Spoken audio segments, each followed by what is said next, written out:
Perkenalkan, nama saya Adela Putri Elvia dengan NIM 1904-2014.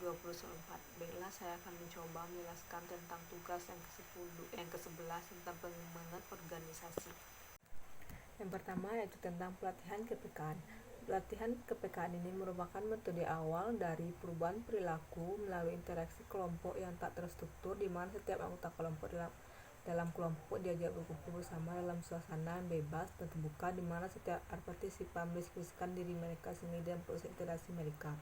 Dengan latihan KPKan ini mendorong setiap anggota memiliki kesadaran dan kepekaan terhadap diri sendiri dan orang lain, meningkatkan empati kepada orang lain, meningkatkan listening skill atau keahlian dalam mendengarkan pendapat orang lain, meningkatkan keterbukaan dan toleransi kepada orang lain. Umpan balik melalui survei.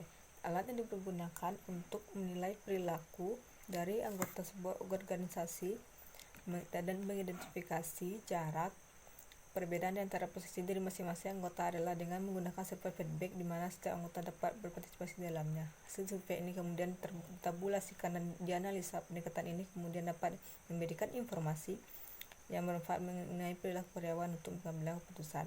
Namun mengenai pun kita mematuhi bahwa setiap individu dipengaruhi oleh banyak faktor ketika mereka merespons seperti tersebut, dan hal inilah yang harus dimonitor oleh manajemen.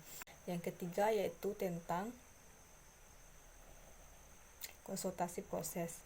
Proses konsultasi adalah sebuah pertemuan antara sebuah konsultan dengan klien untuk memahami proses pengembangan organisasi yang dilakukan, di mana seorang karyawan harus mengatasi dan mengidentifikasi hal apa saja yang perlu diperbaiki atau ditingkatkan. Konsultan dan klien ini bukan hanya seperti berarti pihak ketiga, tapi juga bisa dia di antara karyawan dengan atasan langsungnya. Proses konsultasi ini hampir mirip dengan latihan KPKan, namun pada latihan KPKan lebih menekankan kepada tugas, sedangkan proses konsultasi lebih banyak memberikan pemahaman.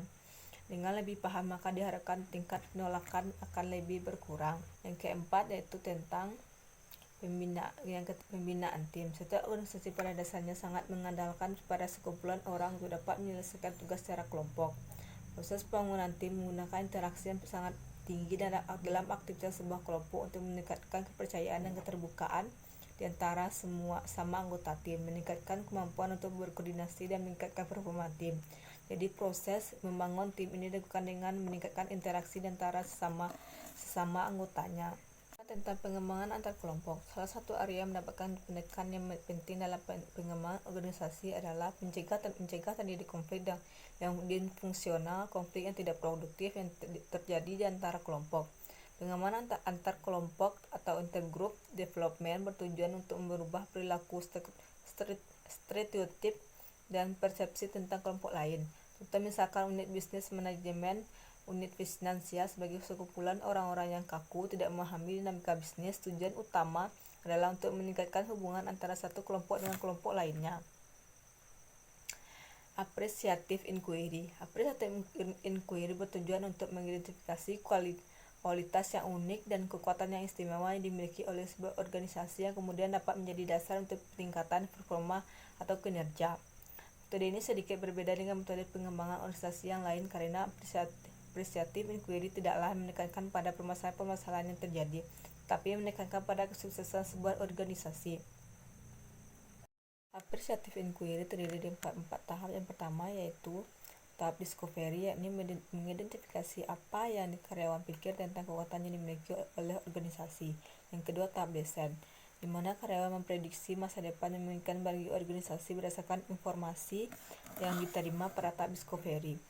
Tahap desain untuk menemukan visi yang sama tentang masa depan organisasi dan menyetujui kualitas unik yang dimiliki oleh organisasi.